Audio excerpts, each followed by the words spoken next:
অবশেষে মুখ খুললেন পলাশ সাহার ভাগ্নি।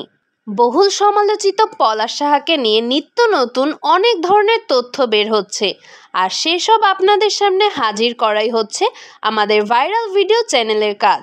হ্যালো ভিউয়ার্স, ভাইরাল ভিডিও চ্যানেলের পক্ষ থেকে আপনাদের সকলকে শুভেচ্ছা জানিয়ে শুরু করছি আজকের ভিডিও। বাই দ্য ওয়ে, যারা নতুন ভিউয়ার্স, চ্যানেলটাকে সাবস্ক্রাইব করতে একদমই ভুলবেন না। পলাশ সাহা অকালে চলে যাওয়ার পর তার এক ভাগ্নি, যার নাম প্রিয়তা পূজা সাহা, তিনি তার ফেসবুকে এক চাঞ্চল্যকর পোস্ট করেছিলেন, আর সে বিষয়ে আজকে আমরা আপনাদের সামনে তুলে ধরব। প্রিয়তা পূজা সাহা লিখেছিলেন, এই মানুষটা আমার সম্পর্কে মামা হয়, অর্থাৎ পলাশ সাহা প্রিয়তার মামা হয়। তিনি আরও লিখেছেন, কোনো দূর সম্পর্কের নয়, একদমই আপন, আমার মায়ের আপন মামাতো ভাই। আজকে ওনার অর্থাৎ পলাশ সাহার এভাবে চলে যাওয়ার জন্য তার পরিবারের মানুষগুলোই সব থেকে বেশি দায়ী। আচ্ছা, আপনারাই তো পোস্ট করেন শাশুড়ি খারাপ, তার জন্য জীবন অতিষ্ঠ হয়ে যায়, ব্যাপারটা কিছুটা তেমনই। এরপর তিনি আরও লিখেছেন, 2 বছর হয়েছে বিয়ে করেছিল পলাশ সাহা এবং সুস্মিতা সাহা। মানলাম বউ খারাপ, অর্থাৎ সুস্মিতা সাহা খারাপ, ভালো না, কিন্তু যখন তার মা দেখলো তাকে নিয়ে এত অশান্তি, তার মা কি পারতো না অন্য 2 ছেলের কাছে 5টা মাস থাকতে? আচ্ছা ভিউয়ার্স, এই জায়গাটা আপনাদের কাছে একটু ক্লিয়ার করে বলি।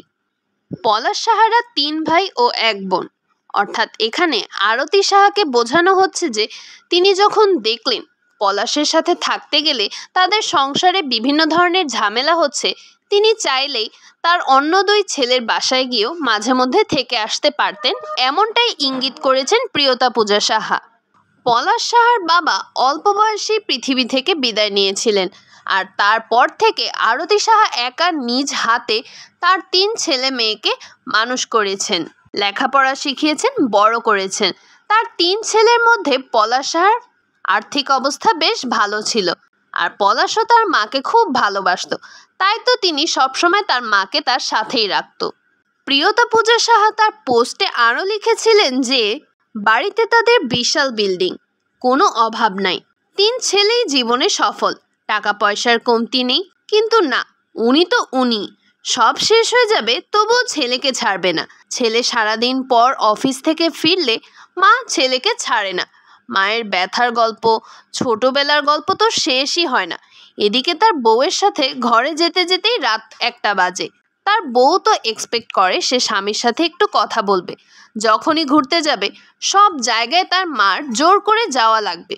আচ্ছা ভিউয়ার্স, আপনাদের এখানে কি মনে হয়, আরতি সাহা কি সত্যি সব সময় পলাশ সাহা এবং সুস্মিতার সাথে সব জায়গায় যেত, নাকি এখানে কোনো মিথ্যা গুজব ছড়ানো হচ্ছে?